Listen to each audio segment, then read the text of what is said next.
4 distractions qui te gardent pauvre en 2026, selon Robert Kiyosaki. Écoute, on est en 2026. Si tu es encore en train de te demander pourquoi ton compte en banque fait la gueule, c'est qu'on n'a pas eu cette discussion assez tôt. Robert Kiyosaki, il a beau avoir écrit ses bouquins il y a une éternité, ses principes, c'est du brut. C'est pas des conseils de coach Instagram à 2 balles, c'est la réalité du terrain. Tu veux devenir riche? Ok. Mais t'es prêt à payer le prix? Parce que tout le monde veut le résultat, mais personne ne veut faire le ménage nécessaire dans sa vie. On te vend du rêve avec des méthodes miracles, mais la vérité, c'est qu'il y a des choses que tu dois charcuter dans ton quotidien. Si tu ne lâches pas certains trucs, tu ne décolleras jamais. C'est mathématique, c'est psychologique, c'est physique. Il y a 4 distractions, 4 boulets que tu traînes, là, juste sous tes yeux, qui te pompent ton énergie vitale. Tu penses que c'est du divertissement ou de la vie normale? Non, c'est un poison. C'est ce qui t'empêche de passer au niveau supérieur. Les gens en haut, ceux qui ont réussi, ils ne sont pas devenus riches par hasard ou par chance. Ils ont fait des choix radicaux. Ils ont fait le vide. Si tu ne sacrifies pas tes distractions pour te focaliser sur la création, tu resteras un consommateur, un rouage du système qui finance les autres. C'est dur à entendre, ça pique l'ego, mais c'est ça la vérité non dite. Si t'es fauché, c'est parce que ton attention est éparpillée sur des choses qui ne te rapportent rien. On va poser les cartes sur table. Je vais te balancer les 4 sacrifices à faire là, tout de suite, sans filtre, pour qu'enfin, en 2026, ton cerveau commence à bosser pour toi et pas pour enrichir le voisin. Alors, on y va. Premier sacrifice, la sécurité, le confort. Tu sais, c'est drôle ce qu'on nous raconte depuis qu'on est gosse. Trouve-toi un CDI, fais pas de vagues, assure tes arrières. On nous vend la sécurité comme si c'était le Saint Graal, alors qu'en réalité, c'est le cercueil de tes rêves. Le premier grand sacrifice, celui que personne n'ose te dire en face, c'est de balancer cette sécurité par la fenêtre. Tu ne peux pas devenir riche en restant dans ton petit confort douillet. C'est impossible. La richesse, c'est un sport extrême, et si tu veux jouer la sécurité, tu restes sur le banc de touche. Regarde autour de toi. Dès que tu commences à dire « Attends, je vais peut-être lancer mon truc ou je vais quitter ce job qui me bouffe, qu'est-ce qui arrive ?» Les gens te tombent dessus. Ils te pointent du doigt. Pourquoi? Parce que ta décision renvoie une image insupportable de leur propre lâcheté. Ils ont peur pour toi? Non. Ils ont peur pour eux, parce que tu leur rappelles qu'ils ont choisi la facilité au lieu de l'audace. Ça les énerve, parce qu'au fond d'eux, ils savent que tu as raison. On te dit « Cherche un job, c'est plus sûr ». Mais c'est quoi plus sûr? Avoir un patron qui décide de ton destin, de ton salaire, de tes vacances? C'est ça que tu appelles une vie? C'est une prison dorée, rien d'autre. Et le pire, c'est qu'on se convainc que c'est ça, la réussite. J'ai un bon salaire, génial. Mais à quel prix? Celui de ton âme, celui de ton temps, celui de cette étincelle qui est en train de s'éteindre à petit feu derrière un écran de bureau. On entend souvent cette phrase bateau. On ne meurt pas quand on arrête de vivre, on meurt quand on arrête de trouver du sens. C'est tellement vrai, ça me fout des frissons. Combien de gens le dimanche soir ont la boule au ventre rien qu'à l'idée de reprendre le lundi? C'est pas ça, vivre, c'est survivre. La vraie richesse, c'est quand tu te lèves le matin parce que ce que tu fais a du sens, parce que tu es en train de construire ton œuvre, pas celle d'un autre. Tu vas me dire, mais j'ai peur, je risque de perdre ma stabilité. Oui, et alors? C'est exactement ça, le sacrifice. Tu sacrifies une sécurité médiocre pour une liberté incertaine mais totale. Les gens qui réussissent, ce ne sont pas ceux qui n'ont jamais eu peur.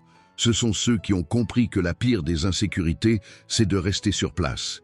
Il y a un truc que les gens ne pigent pas. Faire quelque chose qui te passionne, c'est pas du luxe, c'est une stratégie. Quand tu fais ce que tu aimes, tu ne travailles jamais vraiment. Tu ne comptes pas tes heures, tu ne cherches pas la fuite. Et forcément, tu deviens meilleur que tous les autres qui font ça juste pour le chèque. Et l'argent? L'argent, c'est juste la conséquence naturelle de ta passion et de ta compétence. Ce n'est pas le but, c'est la récompense. Alors, arrête de chercher à plaire à ton entourage qui veut te voir en sécurité. Ils ne veulent pas que tu sois riche, ils veulent que tu sois comme eux, rassuré dans la médiocrité. Tu as une vie, une seule. Tu vas vraiment la sacrifier sur l'autel de la prudence. C'est le moment de sauter, de sortir du rang. Oui, ça va piquer au début. Oui, tu vas avoir des doutes, mais je te garantis qu'à la fin, ce ne sont pas tes regrets que tu regarderas, c'est la vie que tu auras bâtie de tes propres mains. Alors, tu restes dans ton petit confort ou tu vas enfin chercher ce qui t'appartient. Deuxième chose à sacrifier qui te garde pauvre et toute ta famille, c'est cette manie de distribuer de l'argent à ta famille alors que tu n'as encore rien construit de concret. Écoute, faut qu'on soit honnête 2 secondes. On ne va pas se mentir, tu sais très bien de quoi je parle. Tu veux percer, tu veux vraiment changer de vie, mais il y a un boulet que tu traînes, là, juste derrière toi, ta famille, ton entourage proche. Et je sais, c'est dur à entendre, ça pique, mais si on ne met pas les pieds dans le plat, personne ne le fera. Robert Kiyosaki, il a ce truc un peu brutal, mais qui est d'une vérité absolue. Pour devenir riche, il y a des sacrifices que tu dois faire. Et le deuxième, le plus gros, c'est ce cordon ombilical émotionnel et financier avec ta famille. Attends, je ne dis pas de devenir un monstre sans cœur, écoute-moi bien. Le problème, c'est pas la famille en soi, c'est ce rôle de banque de secours ou de sauveur dans lequel on t'a enfermé. Tu gagnes un peu de fric, bim, il y a un cousin, une tante, un frère qui débarque avec un problème. Le loyer, la voiture, le mariage, toujours un truc. Et toi, parce que tu es quelqu'un de bien, tu donnes. Mais réfléchis, est-ce que ça règle le fond du problème? Jamais. Tes 100, 200, 500 balles, c'est un pansement sur une hémorragie. Dès que l'argent est parti, le problème revient. C'est un cercle vicieux, c'est du poison. À force de vouloir aider tout le monde, c'est toi que tu es en train de tuer financièrement. C'est ça, la vérité qui fait mal. Tu ne peux pas construire un empire si tu distribues tes briques pour réparer les murs des autres. Si tu restes dans cette dynamique de celui qui paye pour tout le monde, tu ne seras jamais, mais vraiment jamais, libre. Ton ego te dit que tu es un héros, que tu es le pilier de la famille. Mais la réalité, c'est que tu es juste le prolongement de leur médiocrité financière. Tu alimentes leur dépendance. C'est ça le truc. Et ça, personne ne te le dit en face parce que ça passe mal. Mais si tu veux les aider pour de vrai, arrête de leur donner ton argent. Ça, c'est trop facile. Le vrai sacrifice, c'est de dire non. C'est de prendre cet argent, de le réinvestir sur toi, sur ton business, sur ton éducation, sur tes actifs. Parce que devine quoi? Le jour où tu auras vraiment réussi, le jour où tu seras solide, où tu auras une vraie liberté financière, là tu pourras les aider d'une manière qui compte. Tu ne leur donneras pas juste une pièce pour passer la semaine, tu leur apprendras comment gagner cette pièce. Ça, c'est de la vraie aide, c'est de la transmission. Le reste, c'est juste de la charité mal placée qui vous maintient tous dans la galère. Tu te dis peut-être, mais ils vont m'en vouloir, je vais passer pour l'égoïste. Et alors? Le succès, c'est une marche solitaire, au début en tout cas. Si tu as peur de déplaire, tu as déjà échoué. On ne devient pas riche en faisant l'unanimité. Si tu veux être riche, tu dois être prêt à passer pour le méchant de l'histoire, le temps que la roue tourne. Regarde-toi dans une glace. Est-ce que tu préfères être le bon fils qui reste fauché avec toute sa famille ou celui qui a eu le courage de se détacher, de s'élever pour finalement tirer tout le monde vers le haut? Le sacrifice, c'est juste le prix à payer pour ta liberté. C'est pas une rupture, c'est une stratégie.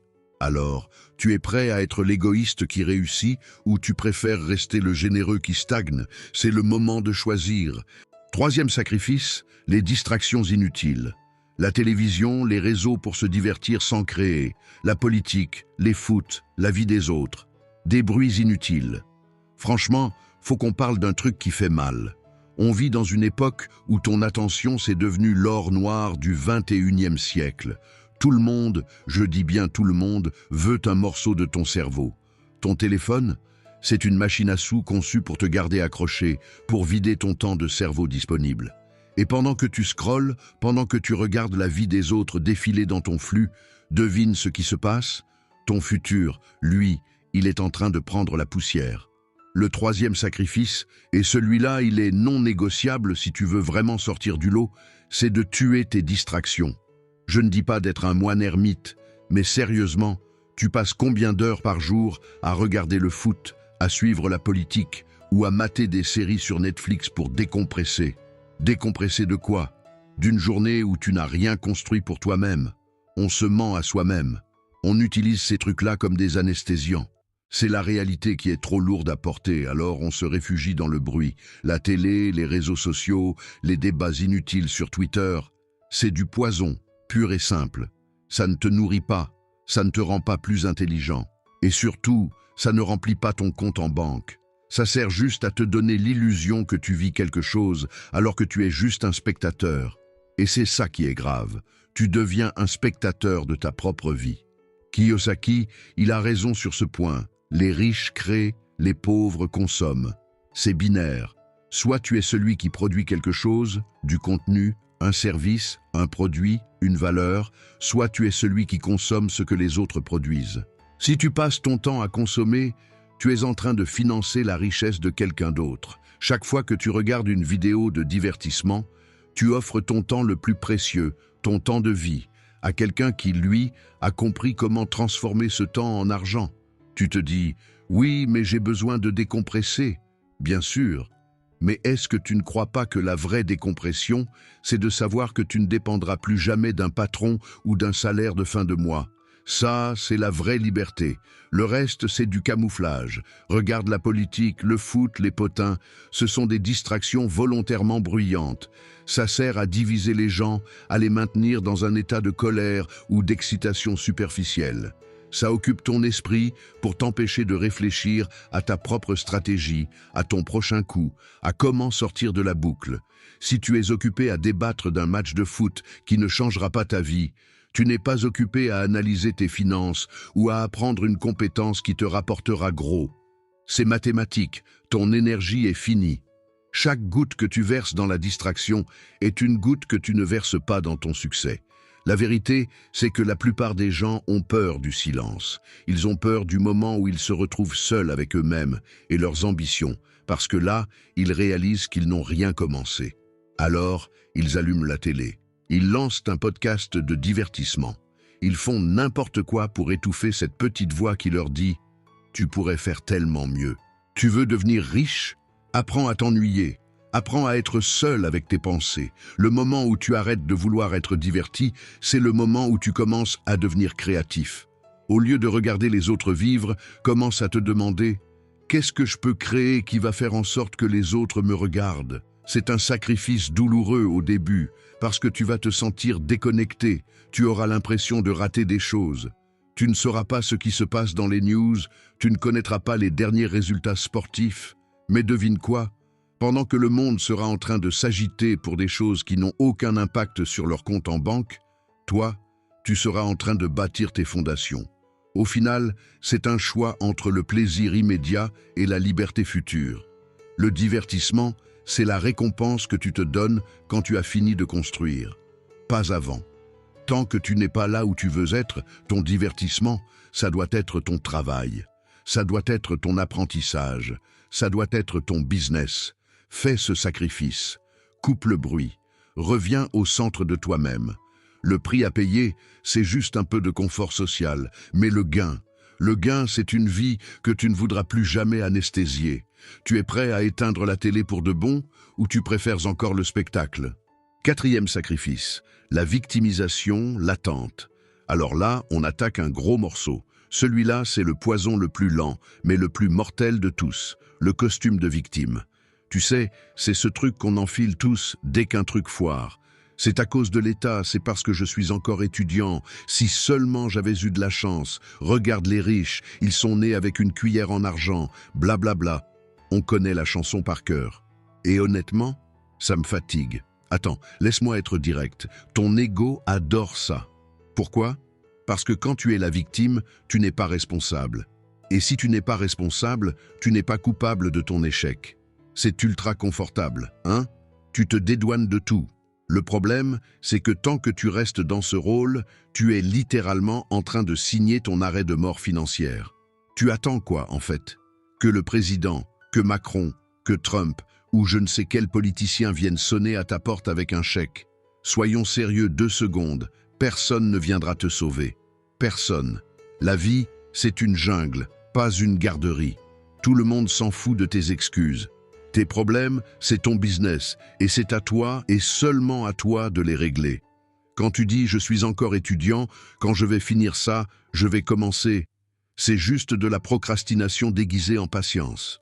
Tu te racontes des histoires pour endormir ta conscience. Le monde ne s'arrête pas parce que tu n'as pas ton diplôme ou parce que tu n'as pas de capital au départ. Au contraire, le manque, c'est parfois le meilleur moteur, si on sait comment l'utiliser. Mais là, tu l'utilises comme un bouclier. J'ai pas de chance, donc je ne peux rien faire. C'est pathétique.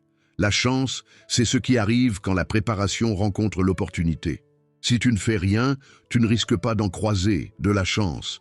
Et cette manie de pointer les riches, de cracher sur l'injustice, on dirait que ça t'apaise.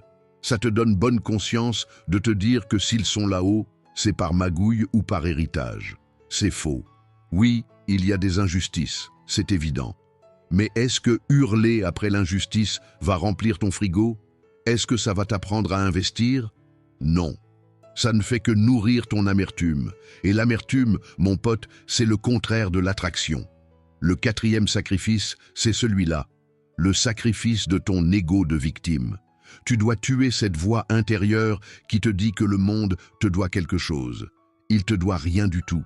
Le monde ne te doit pas une opportunité, il ne te doit pas un salaire décent, il ne te doit pas la réussite.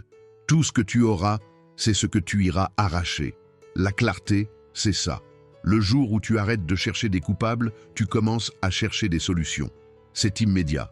Dès que tu acceptes à 100% que tout ce qui t'arrive, les bons coups comme les galères, c'est de ta responsabilité, tu reprends le pouvoir.